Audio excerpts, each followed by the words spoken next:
We are your home theater and AV questions answered.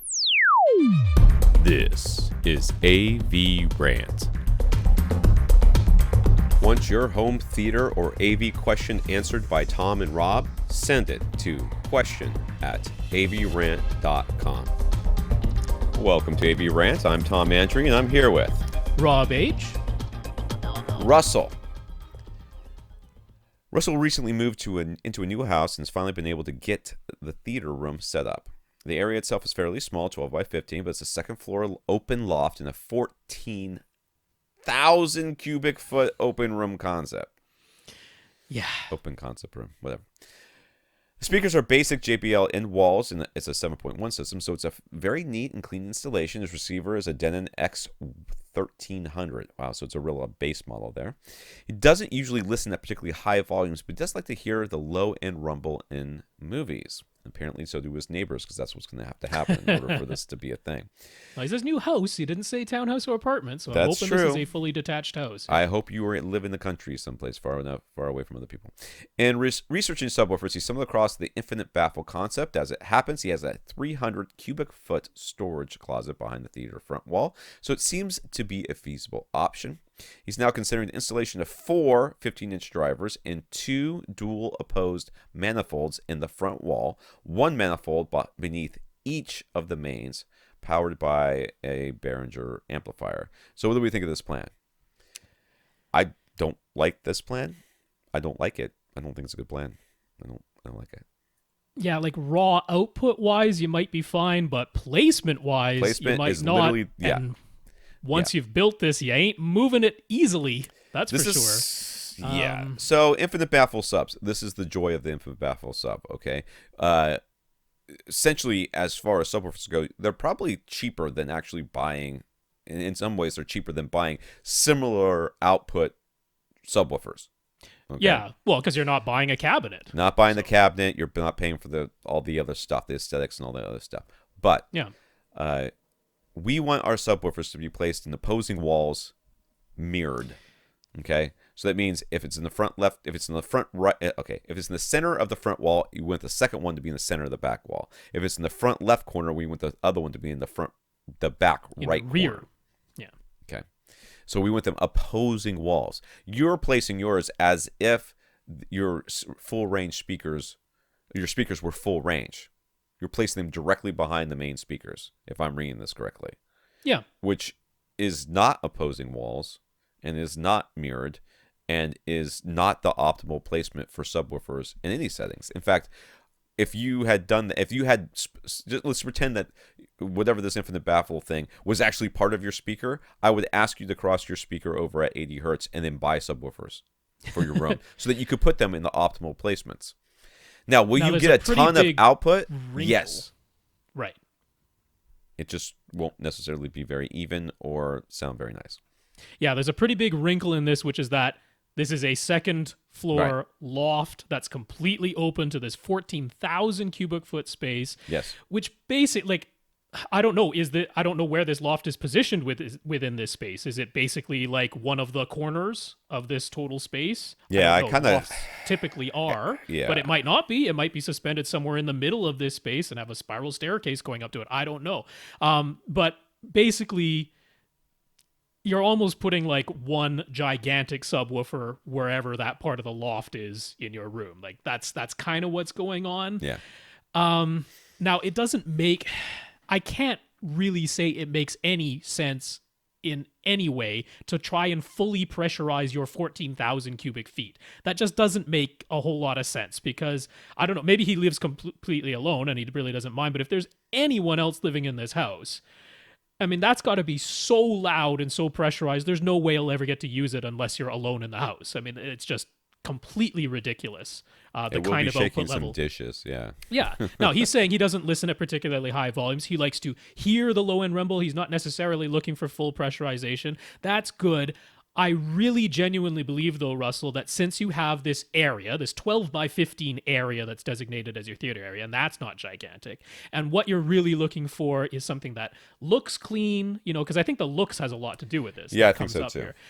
I think you would be better served, and I know Tom doesn't always like this advice, but in this situation in particular, better served with maybe a pair of near field placed subs that are on either side of your couch, kind of acting like your end tables, because that will let you in the couch hear the bass nicely, actually get some tactile sensation because they're right there beside your couch, physically shaking it a bit, without having to try and fully pressurize this whole room, because that's just chasing your own tail type of thing.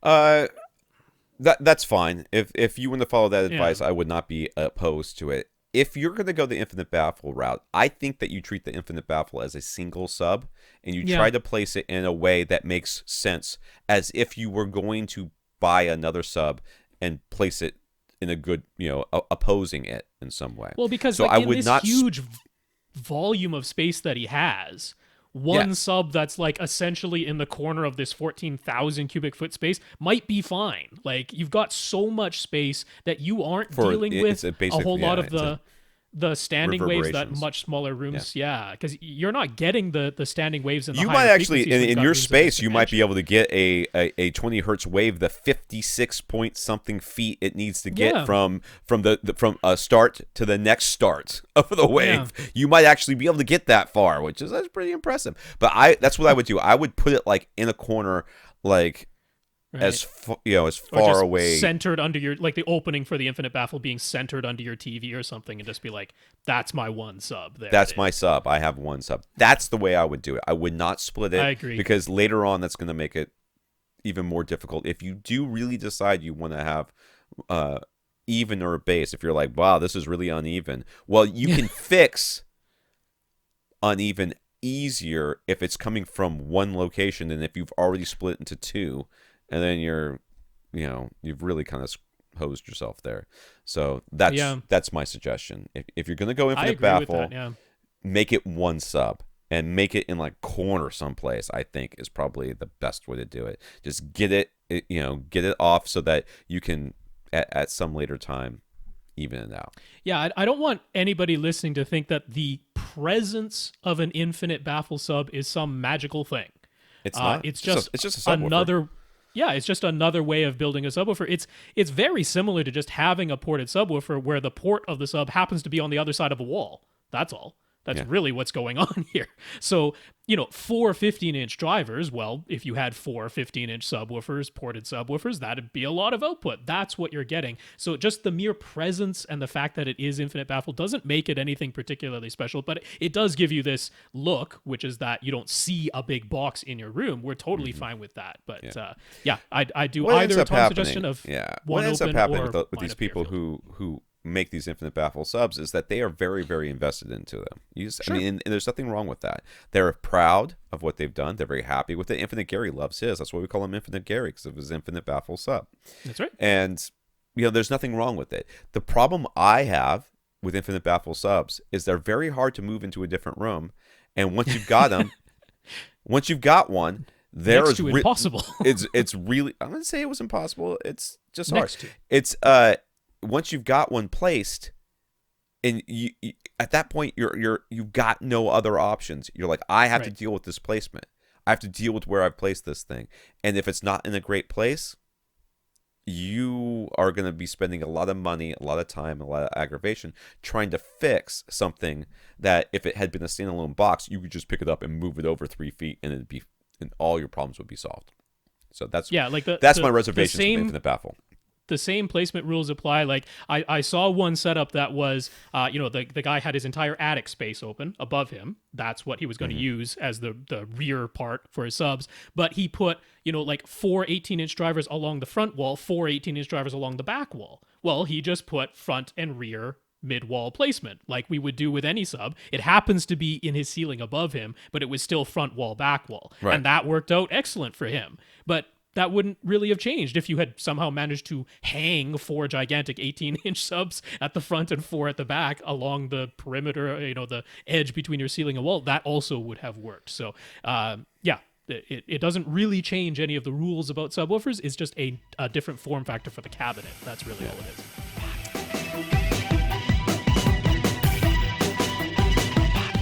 Want your question answered? Send it to question@avrant.com.